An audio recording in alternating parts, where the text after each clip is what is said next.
Hello, everyone. Welcome to the Constitutional Accountability Center's Purple Chair Chat.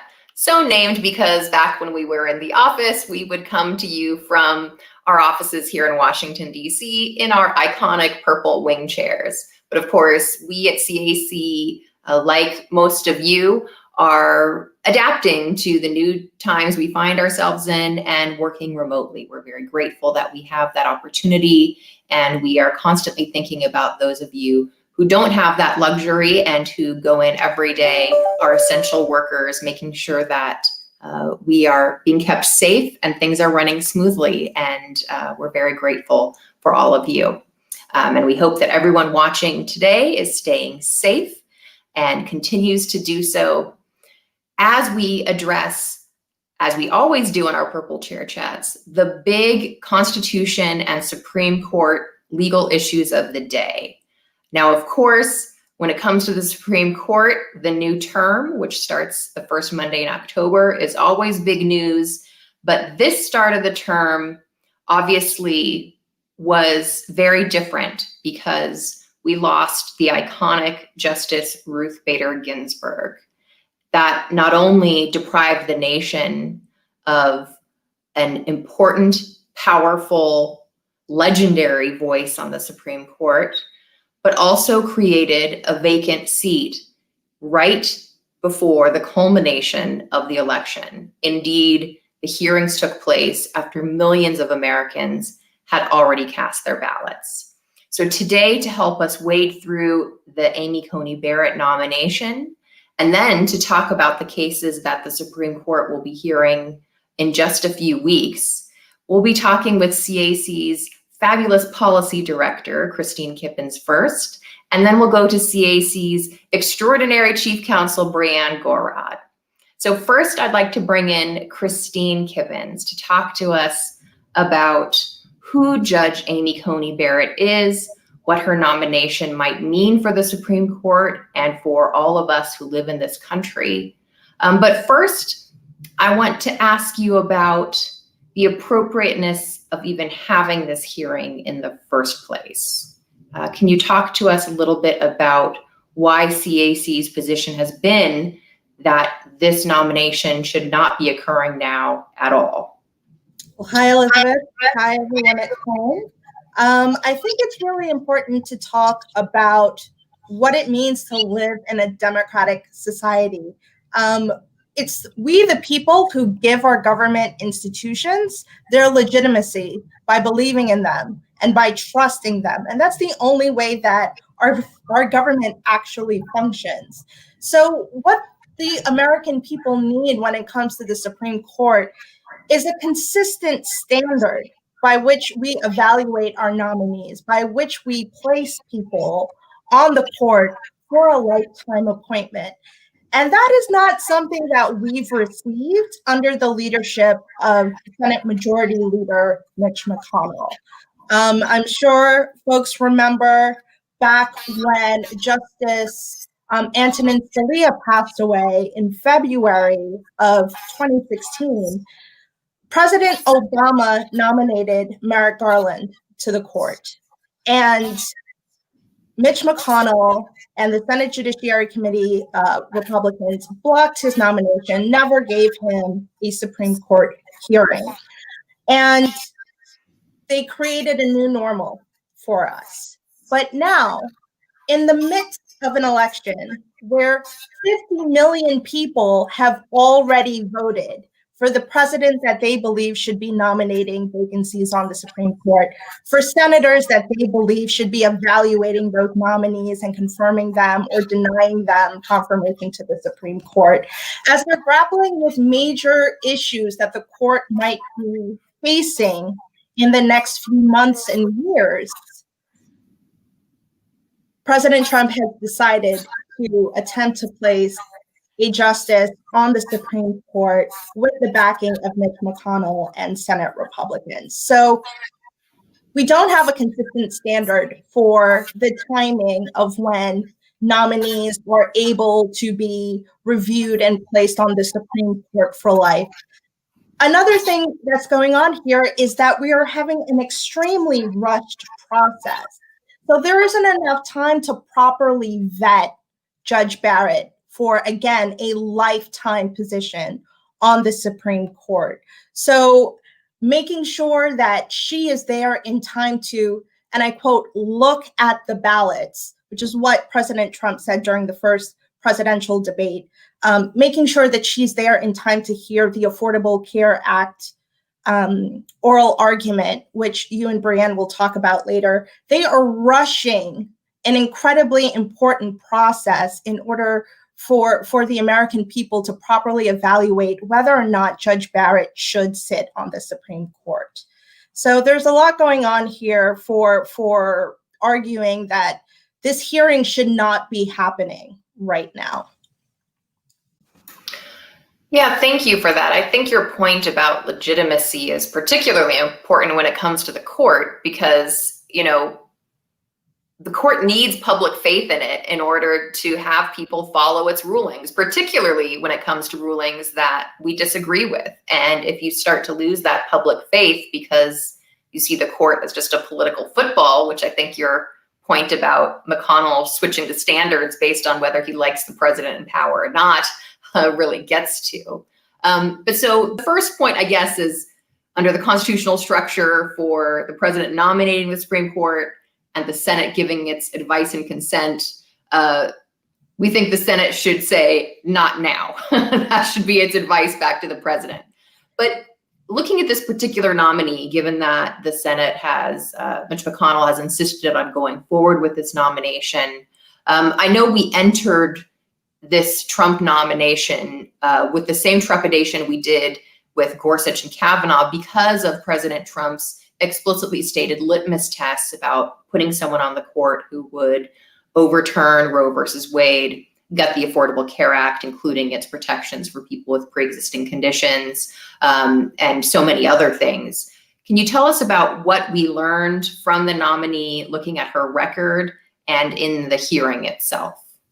Well, I believe we've learned that President Trump is trying to make good on his promise to the American people and to his base that he wants a Supreme Court that will overturn Roe versus Wade, dismantle the Affordable Care Act, and also make gun regulations far more difficult for governments to enact. So when we examined her record, and my colleague David Gantz did an amazing job of checking her originalist bona fides in an issue brief entitled Judge Amy Coney Barrett's Partial Constitution, a review of her constitutional jurisprudence.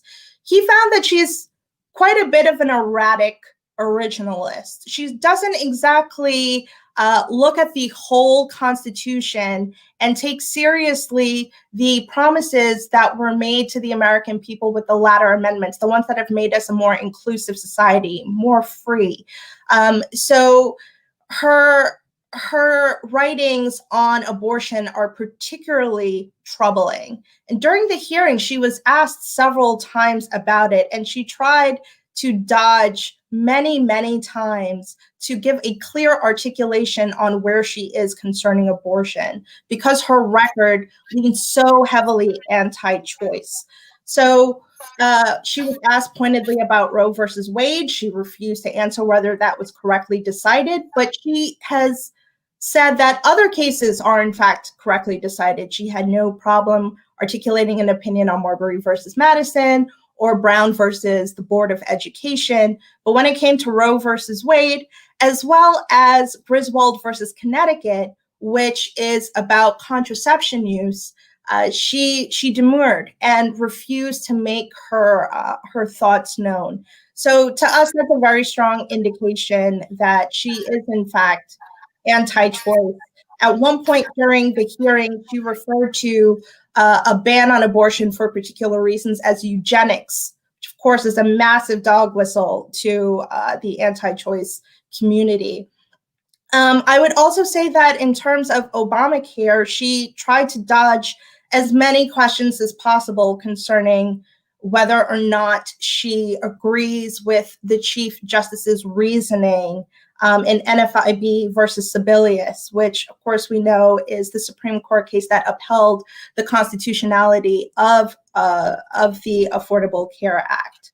So, and she was pretty clear in her writing that she disagreed with his reasoning in those cases upholding the ACA. And that's something that folks need to pay very close attention to. It wasn't just, I don't like Obamacare, I have political concerns about Obamacare. It's, I don't agree with the reasoning of the Chief Justice, who sided with four of the more, the less conservative members of the Supreme Court.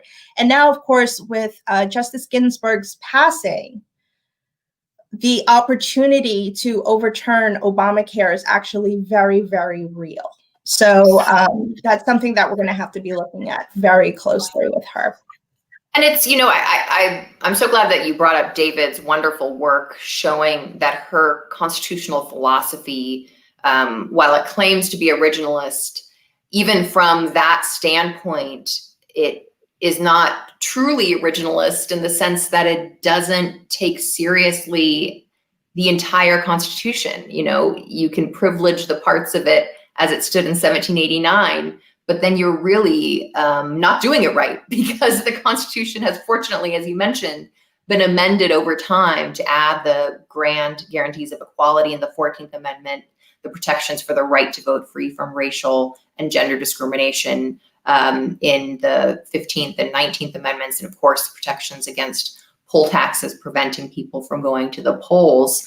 And, you know, so it's not, I think that part of what David and your work has shown so clearly is it's not just a disagreement with certain outcomes.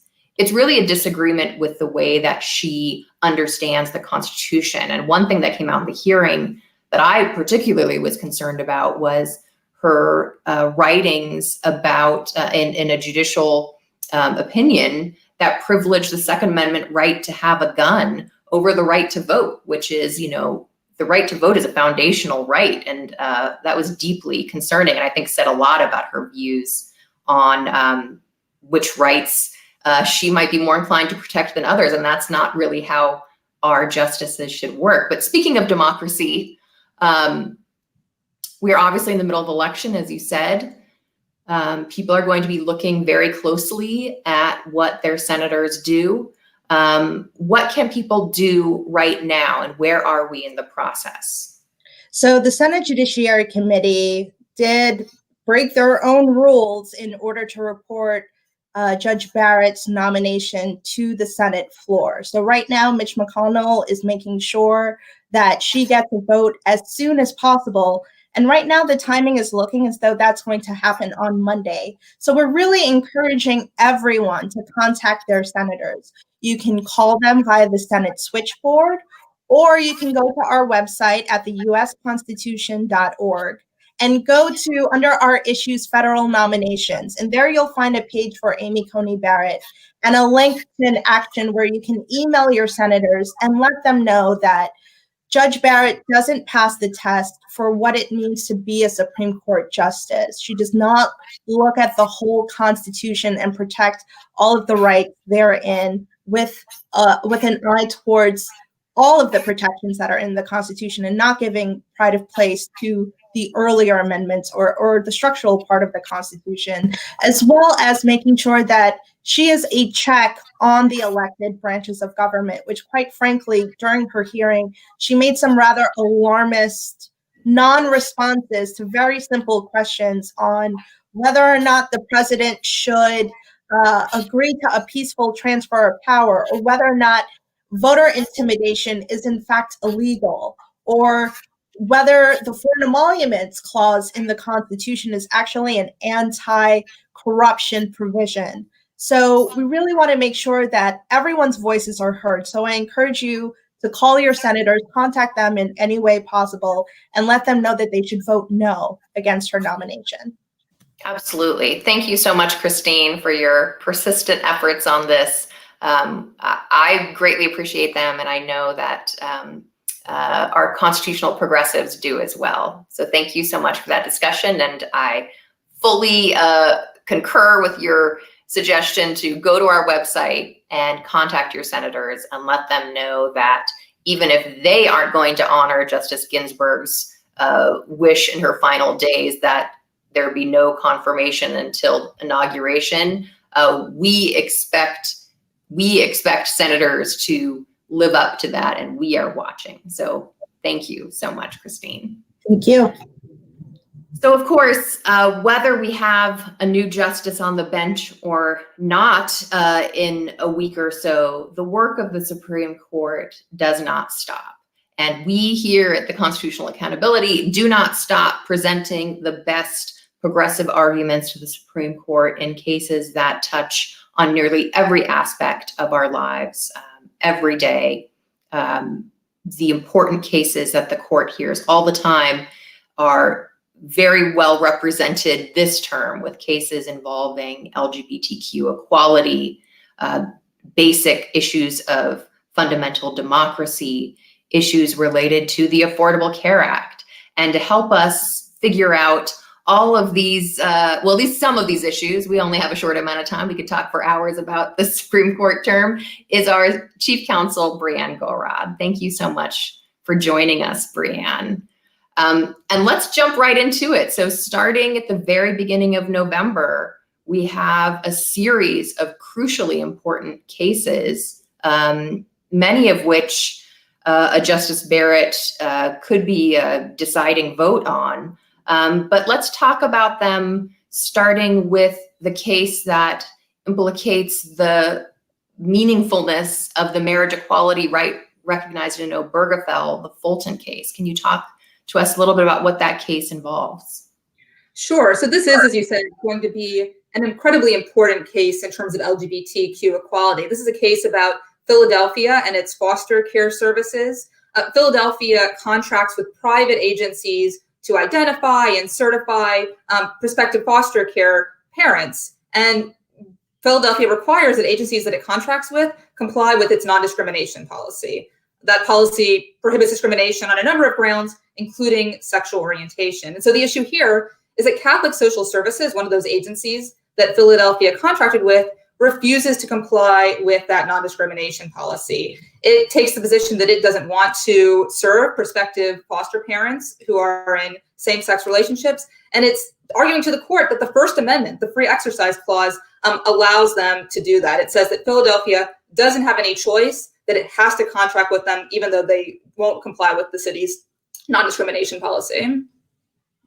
And this is really, I think, something that is crucially important for folks to watch because, you know, yes, there was the groundbreaking decision in Obergefell acknowledging that the Constitution protects marriage equality across the land, but the court has signaled a willingness to cut back on that by pitting these religious rights that are argued from the First Amendment with the equality that is guaranteed in the 14th Amendment. And so I think as the court gives with one hand when it comes to issues of equality, there are real concerns that it will allow there to be basically an enormous loophole.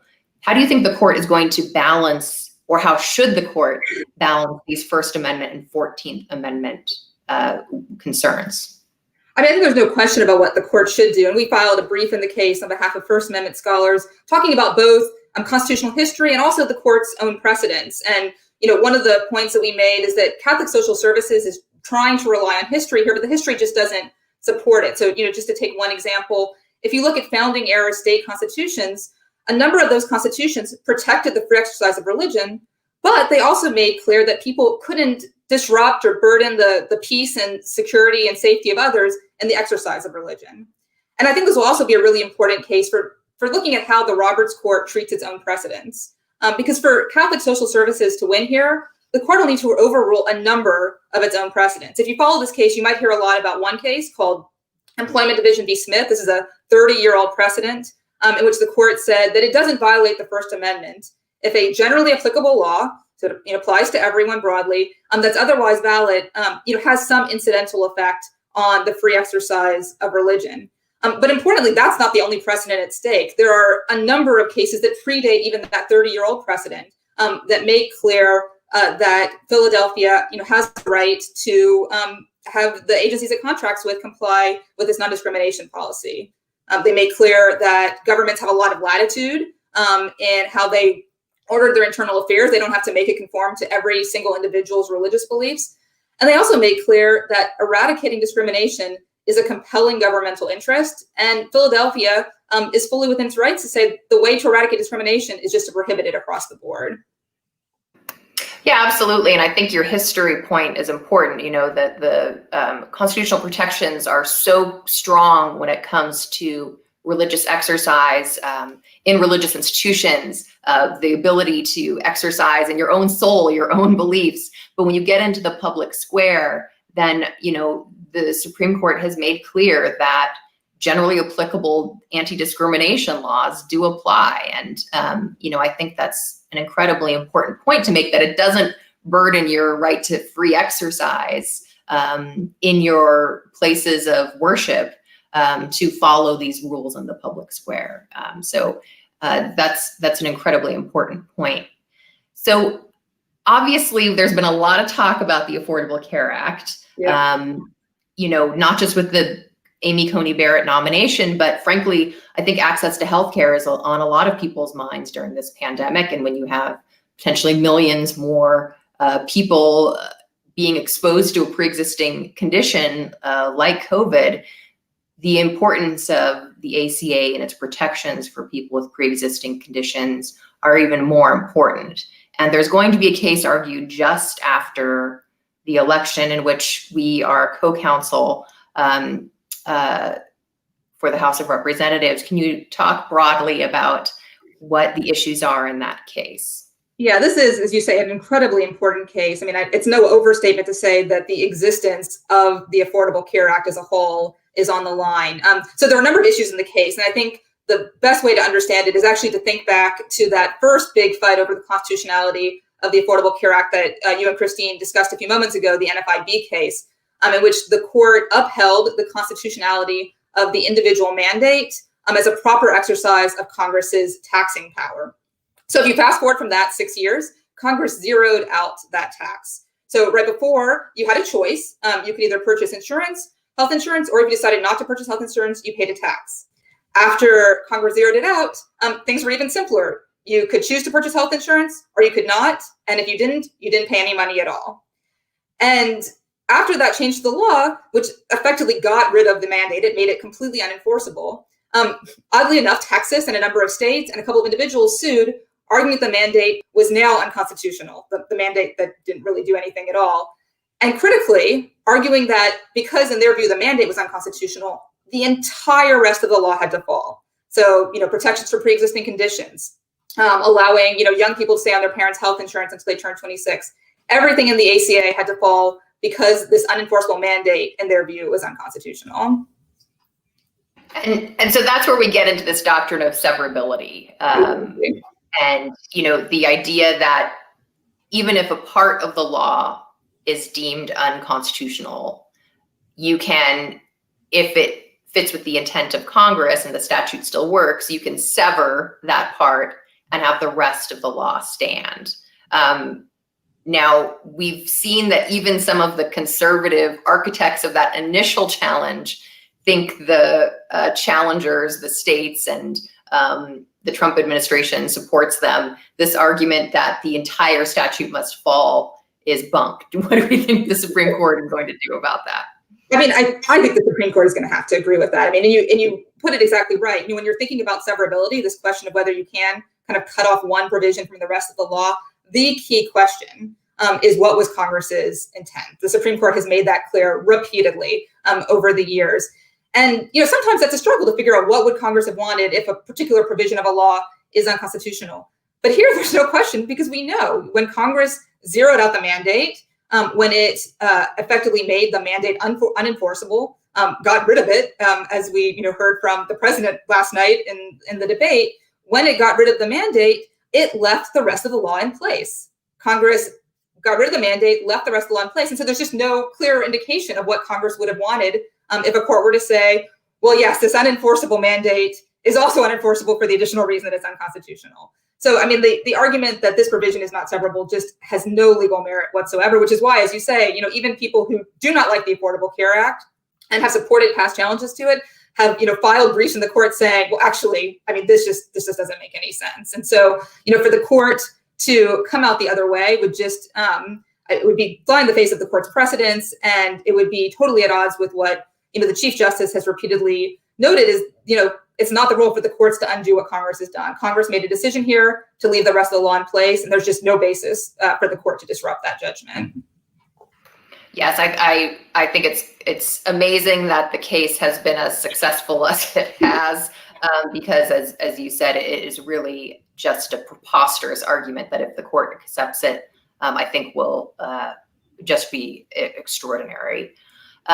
So the last case I want to talk about, one of the things that we're seeing right now with the court, and which I think a lot of us will be watching in the next couple of weeks, are these challenges to election rules. So a lot of these cases dealing with the election and our exercise of democracy are coming up to the court, and we don't always know which ones. They usually move on a quick timetable. But one case we do know that the court will be considering that gets at really a fundamental aspect of our democracy, even though sometimes you have to make more of the connections between immediately putting your ballot in the box, is the case involving the census.